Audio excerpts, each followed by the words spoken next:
After tomorrow, you're not part of this family anymore. Those were the exact words my son's fiancé whispered to me the night before their wedding. I stayed home the next day, broken.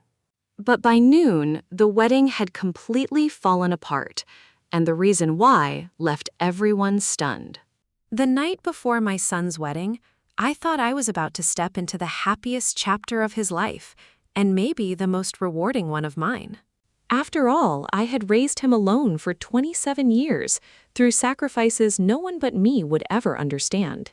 I had given up promotions, skipped vacations, and learned to stretch every dollar until it nearly tore apart. Also, my boy Daniel could grow up never feeling the weight of what we'd lost when his father walked out. To me, his wedding was not just about him marrying the woman he loved. It was proof that I had done something right, that I had raised a good man despite all odds. At least that's what I told myself. That evening, I stopped by the rehearsal dinner venue to deliver something I'd been working on for weeks. A scrapbook of Daniel's life, from his first steps to his high school graduation, from scraped knees to the day he got accepted into law school. I poured my entire heart into it, wanting his future wife, Jessica, to see just how much love and sacrifice had shaped the man she was about to marry. Jessica met me at the door. She was stunning as always. Perfect hair, perfect dress, perfect smile. But that night, her eyes were colder than I'd ever seen them. "Jessica," I said, holding out the scrapbook, "I made this for Daniel. I thought it might be nice for you two to flip through it together tonight." She didn't even glance at it. Instead, she leaned in close, her voice low enough that no one else could hear. "After tomorrow," she said, her lips curling into the faintest smirk, "you're not part of this family anymore." The words hit me like a fist to the stomach. I blinked, unsure I'd heard her correctly. "Excuse me?" "You heard me," she whispered. "You've done your part. You raised Daniel.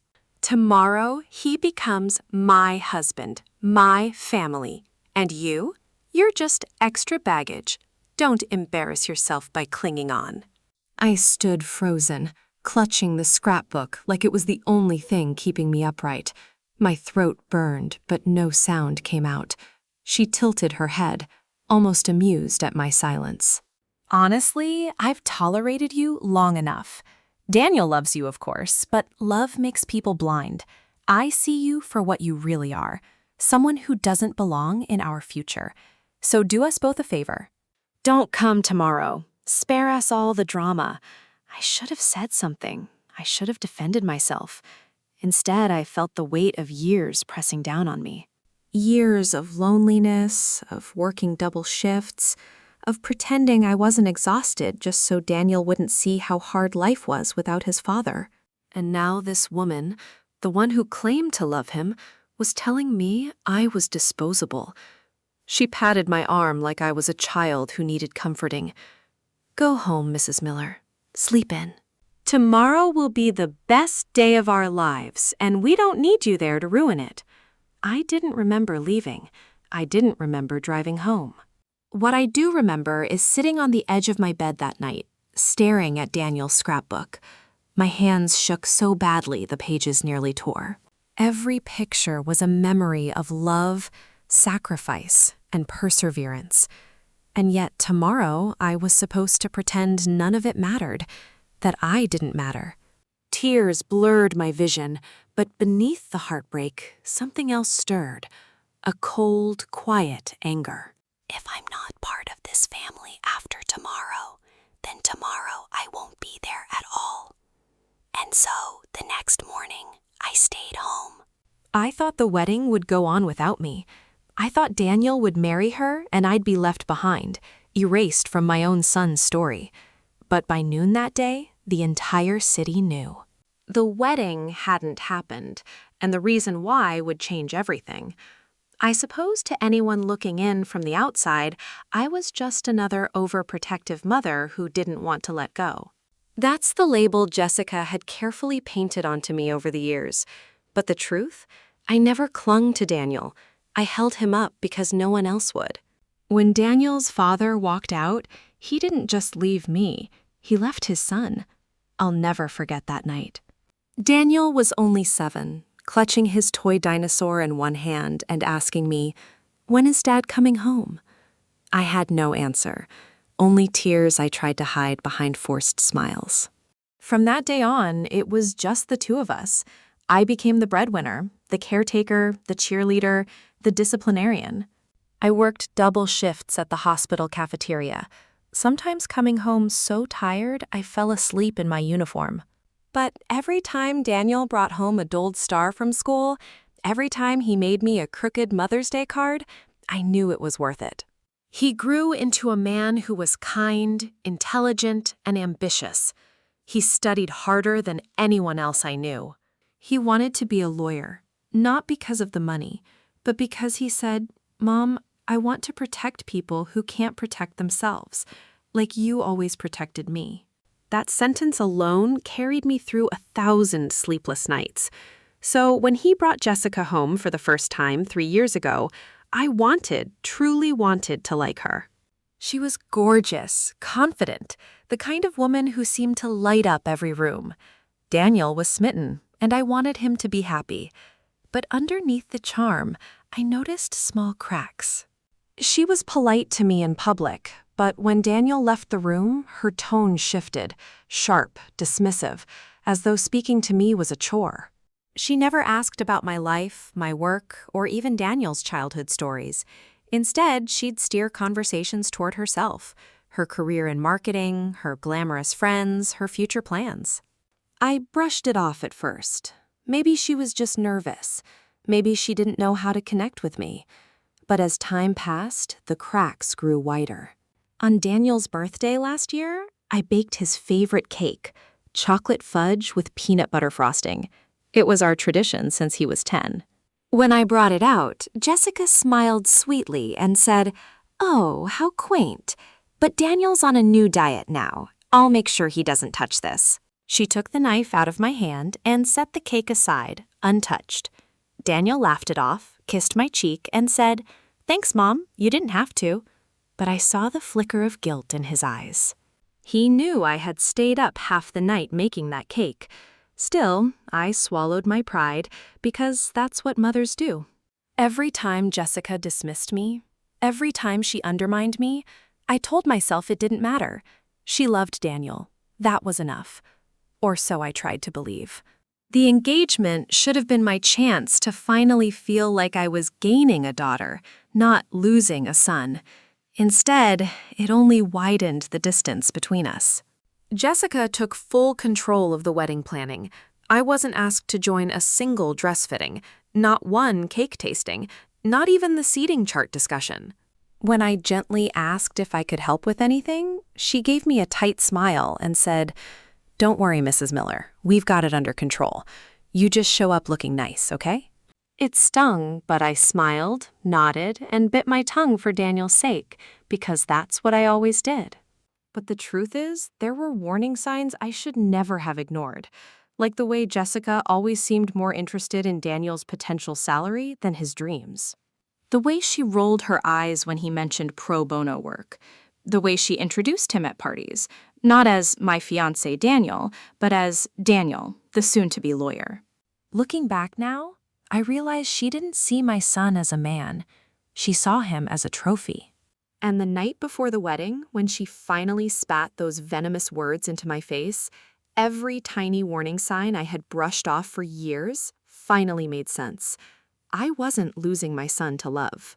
I was losing him to ambition, to greed, to someone who saw me, his mother, as a loose thread that needed cutting out of her perfect little picture. And I actually let her at least until the next morning when fate decided to intervene in a way none of us could have predicted. The morning of the wedding, I woke up before sunrise. For a moment, my body moved on autopilot, boiling water for coffee, laying out the pale blue dress I had bought months ago, the one Daniel once said, "Mom, that color looks beautiful on you." But then Jessica's words came back like a knife twisting in my gut. "After tomorrow, you're not part of this family anymore." I sat at the kitchen table, staring at the steam rising from my mug. My hands trembled, not from age, but from the weight of a decision I already knew I'd made. I wasn't going. For the first time in 27 years, I was choosing myself over Daniel. Maybe it was selfish. Maybe it was cowardly. But I couldn't bring myself to sit in that church pew, smiling politely while watching him vow his life to a woman who had already erased me from the picture. I placed the scrapbook back in its box and slid it under my bed. He wouldn't see it today. He might never see it. As the morning light spilled into the room, my phone buzzed. Messages from relatives, friends, even Daniel himself. "Mom, we're heading to the venue now. Can't wait to see you. Where are you? Everyone's asking." I turned the phone face down. Somewhere deep inside, a small voice whispered, "You're making a mistake."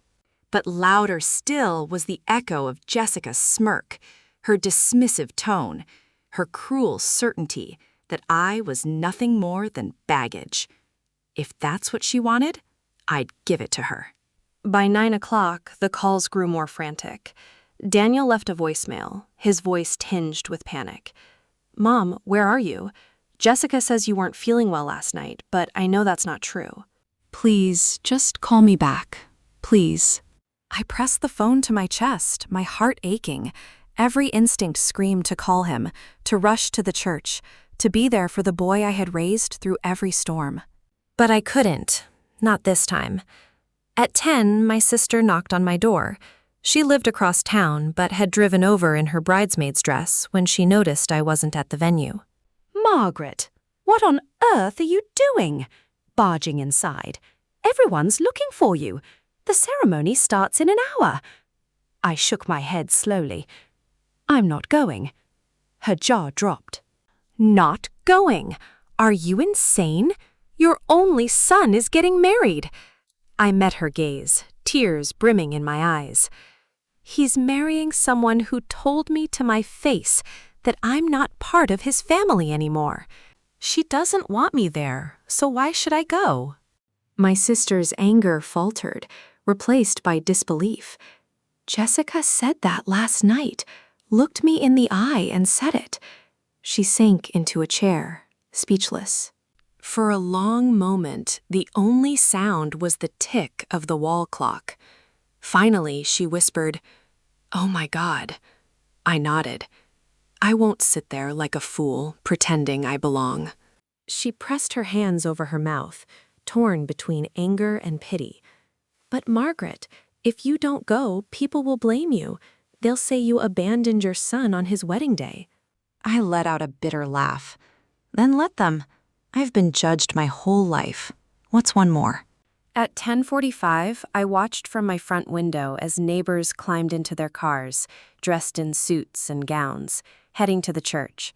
My own car keys sat untouched on the counter. I didn't move. When the church bells began to ring at 11, I sat in silence, staring at the scrapbook hidden under my bed. That should have been the end of my story. A mother too broken, too humiliated to stand by her son on the most important day of his life. But by noon, the first call came. It was my sister again, her voice shaking. "Margaret," she whispered, "the wedding, it's not happening." My breath caught. "What do you mean it's not happening?" Her words tumbled out, half choked, half disbelieving. "Jessica, oh God, Margaret, you need to hear this. You need to sit down."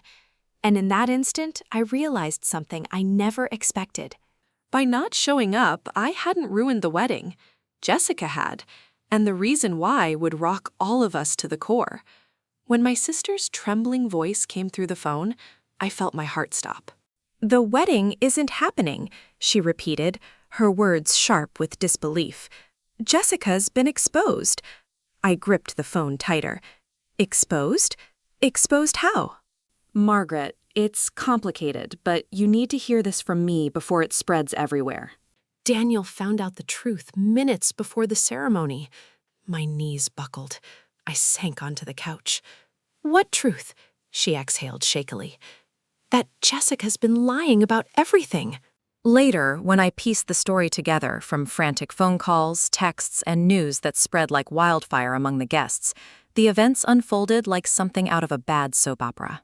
At 10:30, half an hour before the ceremony, Daniel had been waiting nervously in a small side room at the church. His groomsmen tried to calm him down, joking, adjusting his tie, patting him on the back. But then his best man, a childhood friend named Mark, burst in, pale and shaking. "Daniel, you need to see this," Mark said, holding out his phone. On the screen was a series of photos. Jessica, his bride-to-be, wrapped in the arms of another man. The pictures weren't old. They were from 2 weeks ago. Daniel's face drained of color. What is this?" "Her neighbor sent these to me," Mark said, his voice breaking. He thought you deserved to know before you made the biggest mistake of your life. The man in the photos wasn't a stranger. He was Jessica's boss, the one she'd gushed about endlessly, claiming he was her mentor. Daniel staggered back, his chest heaving. In that moment, the truth he'd been refusing to see came crashing down. The late nights at the office, the secretive texts, the way Jessica always brushed off his concerns with a laugh and a kiss. It was all true. She had been cheating on him. But it wasn't just the affair. As guests began filing into the church, whispers spread like wildfire. Jessica's maid of honor, drunk on nerves and champagne, had let something slip. Jessica hadn't just been unfaithful, she had also been scheming. Her family had pushed her into the engagement because Daniel was on the cusp of a lucrative law career. To them, marriage wasn't about love. It was a transaction, a merger. The prenup Jessica had insisted on drafting wasn't to protect Daniel. It was designed to funnel his future assets into her control. Her father, a businessman with a trail of bankruptcies, had even bragged to a guest that once Jessica married Daniel, our financial troubles will disappear. By the time Daniel stormed into the bridal suite, he was shaking with rage. Jessica, radiant in her gown, turned with a smile. "Sweetheart, are you ready?" He held up the phone. "What the hell is this?" Her face faltered. For the first time, the mask slipped. "That's not what it looks like," she began. "It's exactly what it looks like," Daniel roared. 2 weeks ago with your boss." Her bridesmaids gasped. The room went silent. Jessica's voice turned sharp. "Daniel, listen to me." "No, you listen." His voice broke. "You told my mother she wasn't part of this family. You tried to cut out the one person who's always been there for me. And all this time you were lying to my face." Jessica's cheeks flushed red with fury. "Your mother? Is that what this is about? She's been poisoning you against me from the start." "She's jealous, Daniel. She doesn't want to let go." But the words fell flat, because in that moment, Daniel realized the truth. I hadn't needed to poison him against her. She had poisoned herself. By 11:15, the church was in chaos. Guests whispered, gasped, checked their phones as the news rippled through the pews. The pastor tried to restore order, but Daniel walked down the aisle, not with a bride, but with a grim announcement. "There will be no wedding today," he said, his voice shaking but firm. "Jessica has betrayed my trust. This ceremony is canceled." Gasps filled the church. Jessica's parents rose in protest, her mother screeching, "Don't you dare humiliate our daughter like this!" But Daniel didn't flinch. She humiliated herself. Jessica, furious, chased after him, screaming about lies and misunderstandings. But the pictures didn't lie. Neither did the whispers of her ulterior motives. By noon, the guests were filing out in stunned silence. Some shook their heads. Some muttered about wasted money and ruined plans. Others whispered sympathy for me, though I hadn't even been there. When my sister finished relaying the story, I sat frozen, the phone pressed to my ear. My heart ached for Daniel, for the heartbreak he didn't deserve. But beneath the sorrow, another feeling bloomed: vindication. Jessica had told me I wasn't part of the family, and now there was no family for her to claim. She wanted me gone, but she's the one who's gone now. That should have been the end of Jessica's story, but it wasn't, because when people like her lose everything, they don't go quietly. And I was about to find out just how far she and her family were willing to claw back what they thought was theirs. For the rest of that day, my phone didn't stop buzzing. Friends, neighbors, even distant relatives, all calling, texting, sending links to social media posts. The canceled wedding was everywhere. One headline read, "Law student calls off wedding minutes before ceremony after fiancé's secret affair exposed." But another, more venomous post caught my eye. "Mother-in-law sabotages wedding. Tears family apart." My stomach dropped. Jessica's family was already rewriting the story. By evening, whispers had spread that I was the reason the wedding never happened, that I'd fed Daniel lies about Jessica, that I had convinced him not to go through with it. It was absurd. Daniel had seen the photos with his own eyes, but lies travel faster than truth, and Jessica's parents were masters of performance.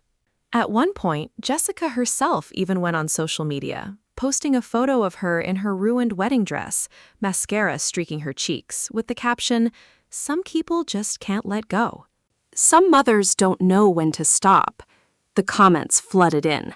Strangers offering sympathy, friends demanding to know what kind of mother ruins her son's happiness. I wanted to scream. I wanted to shout the truth from the rooftops. But Daniel begged me not to engage. "Mom, don't stoop to her level. Everyone close to us knows what really happened." But the problem was, not everyone close to us knew. Some believed her. Some questioned me outright. Even people I'd known for years asked, "Margaret, did you really tell Daniel not to marry her?" It cut deeper than I expected. After everything I had sacrificed, after everything Jessica had done, I was still the villain in someone else's story. And then things got worse. 2 days later, I received a letter, a legal letter. Jessica's family was threatening to sue me for defamation, for emotional damages, even for interference with contractual relations. I stared at the paper, my hands trembling. Interference with contractual relations? What did that even mean? I brought it straight to my friend Linda, who worked at a law office downtown. She skimmed it and shook her head. "This is intimidation, Margaret. They're trying to scare you." Interference with contractual relations is just a fancy way of saying you ruined their financial plan, which, by the way, isn't even a legal argument in this case. "Financial plan?" I echoed. Linda set the papers down. "Margaret, didn't you know Jessica's family is bankrupt? Her father lost millions in failed investments." They needed her marriage to Daniel to stabilize their finances. That prenup, it was written to protect them, not Daniel. If he'd signed it, half of everything he earned for the next 10 years would have been siphoned into their accounts. My blood ran cold. So it had never been about love, not even for a second. It was about money, control, security. And when I refused to show up to the wedding, Jessica had taken the perfect opportunity to shift the narrative. She couldn't be seen as the greedy, unfaithful fiancé. So she painted me as the bitter, controlling mother. It was brilliant. Cruel, but brilliant. For the next week, the harassment didn't stop. Anonymous messages flooded my inbox. "Monster, jealous old hag, you ruined your son's life." And Jessica's family, they weren't done. One afternoon, I came home to find Daniel sitting on my couch, his face pale, holding a letter of his own. "They're threatening me too, Mom," he said quietly. "Jessica's father says if I don't publicly clear her name, he'll drag you into court. He'll ruin you financially." I sank into the chair across from him, my heart pounding. "What did you say?" Daniel's jaw tightened. I told him to go to hell, but I could see the worry in his eyes. He was fresh out of law school with student loans and a future just beginning. A lawsuit, even a frivolous one, could drain him before his career even started. "Mom," he whispered, "I don't know how much more of this I can take. They're relentless." I reached across the table and took his hand. For years, I had carried him through storms. Now he was trying to shield me. But this wasn't a storm we could weather with silence. No, this was war. That night, as I lay awake staring at the ceiling, I remembered something Jessica had said during one of her smug little tirades months earlier. "You don't understand, Mrs. Miller. In this world, perception is everything. People believe what they see." She was right. People believed her because she played the part well. Beautiful, heartbroken, the victim of a cruel mother-in-law. If perception was her weapon, then I would have to fight back with truth. Not quietly, not politely, but publicly. And I had just the ammunition I needed. Because Jessica's betrayal wasn't just emotional, it was criminal. And once I exposed her family's financial schemes, no amount of crocodile tears would save her. I didn't know it yet, but the next chapter of this battle wouldn't be fought in whispers or gossip. It would be fought in the courtroom. And this time, I wouldn't be silent. For weeks, Jessica's smear campaign continued. Her family pushed their narrative at every turn. I was the bitter mother who couldn't let go, the woman who ruined her son's happiness out of jealousy. It might have worked if not for one thing. The truth has a way of clawing its way to the surface. I spent days collecting everything I could. Old emails, screenshots Daniel had saved, copies of the prenup Jessica's father had drafted, laced with clauses so predatory it looked more like a business acquisition than a marriage agreement. Linda connected me with a financial investigator. Within a week, we uncovered exactly what Jessica's family had been hiding. A string of bankruptcies, debts, and lawsuits stretching back nearly a decade. They hadn't wanted Jessica to marry Daniel for love. They had wanted his career, his salary, his future, and the prenup. It was their golden ticket. Armed with this, I knew what I had to do. 2 weeks later, Jessica's family hosted a damage control dinner at a fancy hotel downtown. They invited Daniel, claiming it was to talk things over. He begged me not to come.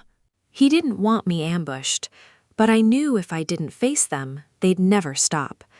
So I walked into that hotel ballroom wearing the pale blue dress I had bought for the wedding. The dress I never got to wear. Jessica's parents sat at the head of the table, Jessica beside them in a sleek black dress, her smile sharp as a blade. Well, her father said smoothly, "Look who decided to join us. Mrs. Miller, we were just discussing how to resolve this unfortunate misunderstanding." "Misunderstanding?" I repeated, my voice steady. "You mean the affair or the fraud?" Jessica's smile faltered. "You're still clinging to lies." I set a thick folder on the table. "Then maybe you can explain these financial records, bankruptcy filings, and this, your prenup." Clause 14, subsection 3. In the event of divorce within the first 5 years, 75% of Daniel Miller's income shall be transferred into accounts held jointly by Jessica Hayes and her father, Richard Hayes. Gasps rippled around the table. Even Daniel, who had skimmed the document but never studied it in detail, turned pale. "You were planning to gut him," I said coldly. "You wanted his future earnings to bail out your family's failures." Jessica's father's face flushed crimson. "You have no right to." "I have every right. I cut him off because you dragged my name through the mud. You painted me as a jealous, bitter woman, but now everyone will see the truth. You weren't marrying Daniel into your family, you were marrying his bank account." Jessica's eyes narrowed into slits. "You wouldn't dare make this public." I leaned forward, my voice low but razor sharp. "Watch me." The confrontation spiraled into chaos. Jessica tried to insist the photos of her affair were fake. Her father threatened lawsuits. Her mother cried about family unity. But Daniel didn't flinch this time. He stood up, his voice trembling but firm. You lied to me. You lied about loving me, about wanting a life together. All you wanted was money. Jessica reached for his hand, her voice suddenly soft, pleading. Daniel, please. I made mistakes. Yes, but it was you. I wanted you, not your money. But he shook his head. If that were true, you wouldn't have tried to erase my mother. You wouldn't have told her she wasn't part of my family. The room went silent. Jessica froze, realizing her words had come back to haunt her. Her mask cracked completely, desperation spilling through.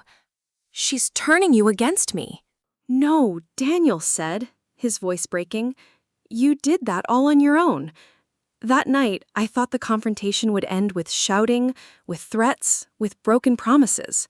But instead, it ended with Daniel walking out of that hotel, my arm linked through his. Jessica followed, shouting after him, begging, sobbing, swearing it wasn't what it looked like. But for the first time, he didn't look back. By the time we reached the parking lot, Daniel stopped and turned to me. His eyes were red, his face pale, but there was a new strength in his voice. Mom, he whispered, I should have listened to you. I pulled him into my arms, holding him like I had when he was a child. You see it now? I whispered. That's all that matters. But as we drove away, Jessica's words echoed in my mind. You wouldn't dare make this public. She was wrong, because if she wanted a war of perception, then perception she would get.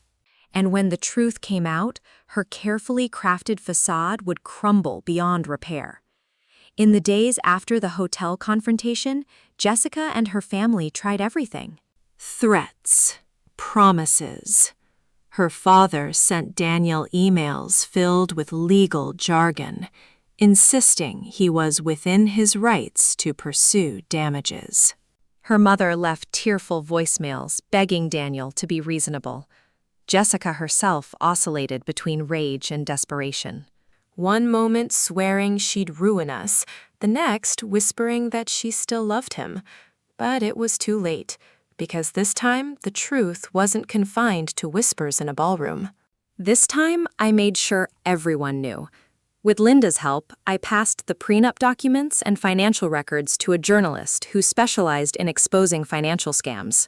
Within a week, the article went live.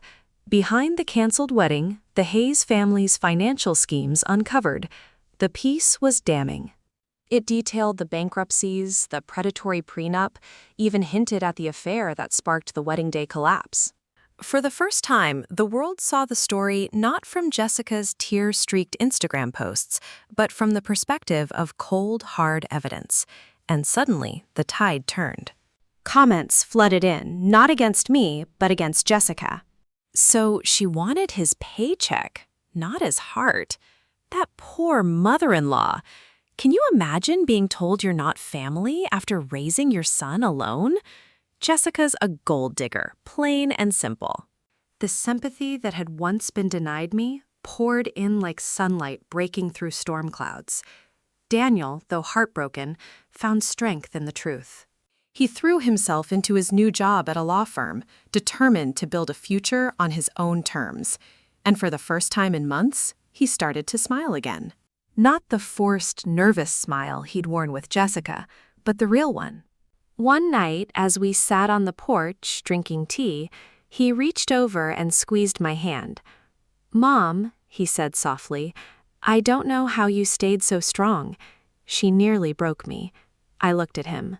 The boy I had raised, now a man forged by fire, because I've been through worse, and because I knew one day you'd see her for who she was. It just took time. His eyes glistened. "You were always my family. Always."